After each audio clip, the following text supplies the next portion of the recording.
Hey everyone, Michael O'Brien here, and today we're going to be talking about how to sell anything. Now, if you are not a magician and you just randomly stumbled upon this video because maybe you're in sales or you're trying to become a salesperson and you haven't quite been able to figure out how to get people to buy, right? Stick around because in this video, I'm going to talk about my experience as a salesperson that sells magic specifically. I'm talking about sleight of hand, illusions, little tricks that you can take home and you can perform a magic trick for your friend, trick decks, and all of that stuff. And I can tell you from experience that I have been able to sell something as simple as a piece of string for $40 a piece. And not only do I sell this piece of string to someone for $40, but they walk home excited about their $40 purchase they just made. And in today's video, we're going to talk about how I do that.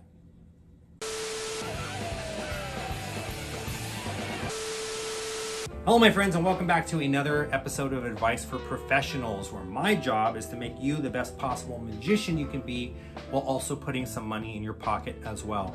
And like I said in this introduction, if you're not a magician, that's totally fine. Stick around anyway and watch this video, because these things that I'm going to talk about are pretty universal and they apply to everybody. But I'm going to be talking about these things from the perspective of a magician, someone that sells magic, as well as someone that goes out and performs magic. So what are some things that you can do to sell, right? And as I mentioned, some of the things that I sell include a little piece of string, and we charge $40 for it.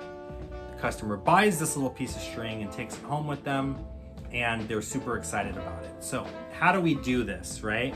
Now, you might be selling shirts, you might be selling makeup, you might be selling insurance, right? It doesn't matter what it is that you're selling. What you got to do is you've got to not ask questions that create a no response that shuts down the conversation. And you also want to get people excited about the thing that they're browsing for, right? So let's put the magic stuff aside for now. Let's say you work in a department store, right? You work at a store that sells clothing, shoes, jewelry, etc. Customer walks in the door, and what's the first thing that we usually ask? Hi, welcome to the store. Is there anything I can help you find today? And if you're in sales for any amount of time, you already know what they're gonna say. What's the response? 9 times out of 10, no thanks. I'm just looking, right? And what that immediately does is it shuts down the conversation. So what you want to do instead is you want to have a conversation with someone that rolls into a sales pitch, right? And you don't want it to feel like a sales pitch. You don't want to be like, all right, buddy, let's go ahead and take a look at this car over here, right? You don't want it, because people, it's 2023, people can smell a sales pitch from a mile away. If you come off too much like a salesman, people are going to shut down. They're not going to want to see what you have to offer, and they're just going to be like, no, please don't talk to me. Just leave me alone. I'm just looking at this stuff. I don't want to buy anything. Don't try to sell me. Just leave me alone, right? So instead of asking them a yes or no question, right? Or should I say a yes or no question that rolls into a no, leave me alone, I'm just looking, you can ask a question that guides them more into the store, for example, right?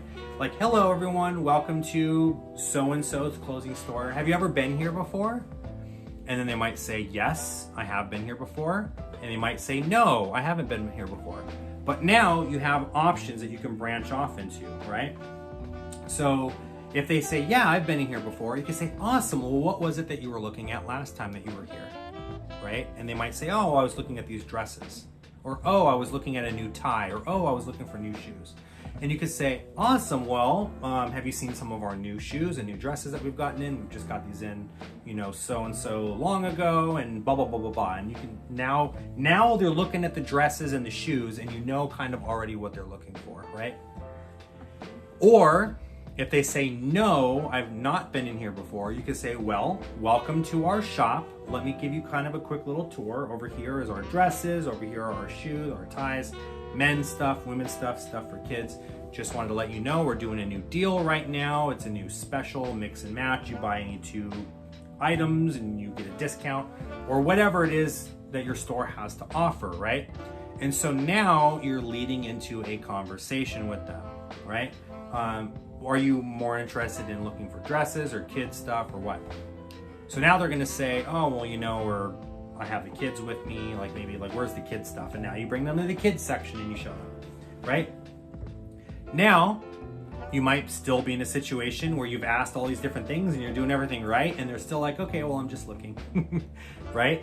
So now it's your job to get them excited about the thing that they are just looking for, right? Of course, you're gonna have those window shoppers, those people that walked into the store knowing that they don't even have their wallet with them and that they're not gonna be buying anything anyway. They saw the bright colors and they got distracted and they walked into your store and they wanted to see what the store was all about, right? Of course, you're gonna have those people, and you're not always gonna be able to close 100%, especially like that customer that I just described is me. When I walk into a store, I tell myself, I'm not gonna buy anything in here. I just wanna see what's going on, and maybe if the things that they have to offer are something interesting to me, well, I'll go home, I'll have a think about it, and then I'll come back, and now I'm gonna come back in as a buyer, right? So you have to remember that too. You have to get them excited about the things that they're looking at. So now that you've gotten into that point where they're like, okay, well, I'm just looking, right? And so something that I've been trying lately even is just being like, well, what are you looking for? And they might be like, nothing, just looking. You can say, okay, well, I noticed that you have a small child with you. Does he need new shoes? Does he need a new shirt? Because we got some of those over here. And check this out, buddy. Like, I noticed that you have like a little toy spaceship or something, right? In your hand, a little toy spaceship. Well, have you seen over here, we have a really cool shirt that's got like planets on it. We've got a NASA shirt. We've got these shoes that like light up and it's got like the earth on it or something, right? So what I'm doing now is I'm getting them excited about the things that we have. So now the kid's like, oh, mom, I need that NASA shirt. I need that shirt with the planets on it. It goes with my spaceship. Or mom, you know that I've been wanting to go visit space camp. That would be a really cool shirt to take to space camp, right? So you're getting them excited about the things that you have to offer. And also you're letting them imagine what they would look like with the thing. That's why oftentimes what the salesperson will do when you're in a store is they'll take the thing off the rack and they'll hand it to you. They'll put it in your hands. They're letting you feel it. They're letting you smell it. They're letting you see it up close. And oftentimes they'll have a mirror there and they'll hold it up in front of you so you can visualize what you look like with that item on. So now they're thinking, you know, yeah, I could see myself in this, right? And if they're holding it even, now it's a situation where if you go to take it away from them and put it back on the wall, they're like, wait a minute, don't take that from me, that's mine, right? That's the instinct that goes off in their head. That's my thing that you're taking back from me and putting on the wall. I want that. Even though they didn't even know it existed 5 minutes ago before they walked in the store, now they're getting defensive about, that's mine, I want that, don't take that away from me, right? So let's go back now to this magic shop scenario. I told you how to sell a piece of string for $40. So what I do is I bring a customer into the magic shop. Hello everyone, welcome to the magic shop. Is this your first time here? They say yes or no. If they say yes, I'll ask them, well, what did you guys see last time you were here? And I kind of work off that. If they say no, I say, oh, you gotta see this. This is our most popular trick in the shop. This is the trick that allows you to make anything you want levitate. Dollar bills, credit cards, coins, pens, pencils, nickels, chips, Cheetos, Doritos, brothers and sisters, popcorn at the movies. Okay, maybe not brothers and sisters, but anything else, as long as it's small and lightweight, you can make it levitate. Would you like to see that? And now they're hooked. They're excited. I've just sold them on the idea of you can make anything you want levitate. They've never seen that before. Let me see what that looks like. So I bring them forward, I borrow a dollar bill or a credit card or a coin or something that they have on them. I have them hold out their hand, I put it on their hand, I float the thing off of their hand, I catch it, I hand it back to them. So now what I've just done is I've just hyped them up about the thing, I've showed them that the thing works. and I've gotten them excited about it. And now here comes the sales pitch, right? This is so easy.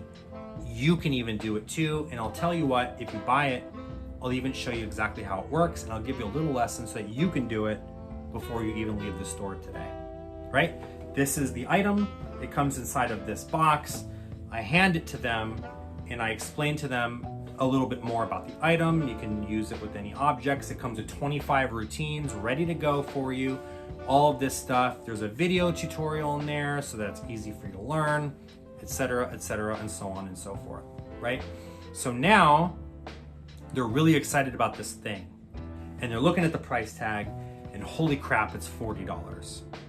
I don't know if I'm ready to spend $40 on this. Well, here's the thing. If you buy 2 of them, you get a discount. You save 20 bucks if you buy 2, right? And I'll say, so that's the flying card. If you want to learn a card trick with a full deck of cards, we have this thing over here. If you want to learn a coin trick, we have this over here. You want to learn how to make the little lights appear at your fingertips, go through your ears, up your nose, we have this over here. You want to take the quarter and bite it in half, we have this over here. So you could pick another one of those, and if you pick 2 now, you save $20. Notice the phrasing that I'm using there. If you pick 2, you save $20. Not if you pick 2, you're spending an extra $20, right? Because it's 2 for 60, 1 for 40. You buy 2, you're saving $20, right? Still, they don't want to spend $60. That's a little bit too much out of their budget. So now I work them over to this section over here, and instead of $40, each of the tricks over here are $25 each. And I show them these, and I say, look, if you pick 2 off of this wall, you save another $10, right? In reality, they're not saving another $10. They're spending an extra $10. They're spending $50 instead of the $40 that I was trying to get them to spend on this one thing, right? So I've gone from spending $40 on this one thing to spending $60 on 2 or spending $50 on 2, depending on what they're looking at. Now, let's just say that isn't even in their budget. They decide, you know what, I'll buy this $25 thing instead. They still bought that $25 thing and they've walked out of the store with it. But I'm telling you, floating that card or dollar bill or coin off of their hand, they're gonna buy the $40 trick because that's the best one in the store.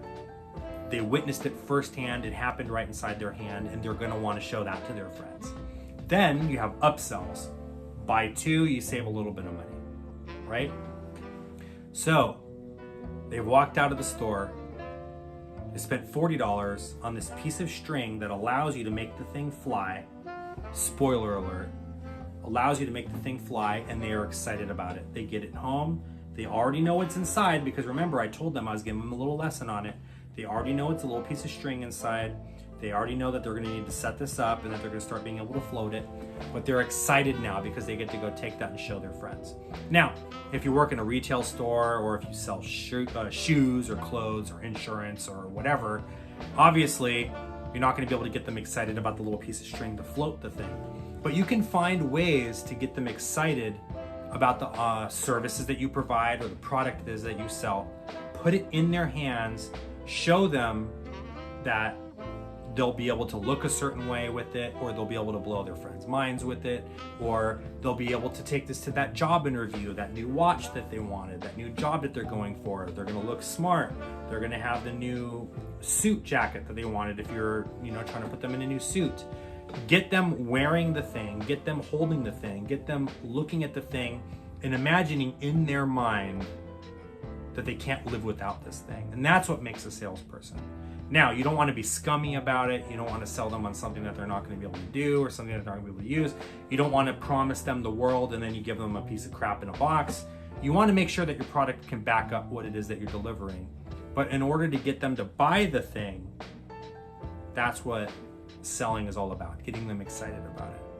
All right, everyone, I hope you enjoyed this video. Thank you so much for watching. If you're interested in learning some more financial advice, or if you guys are trying to become a professional magician, I highly recommend that you click the subscribe button and don't forget to ring the bell. That way you'll be notified every time I upload a new video. My job is to make you guys the best possible entertainers that you can be.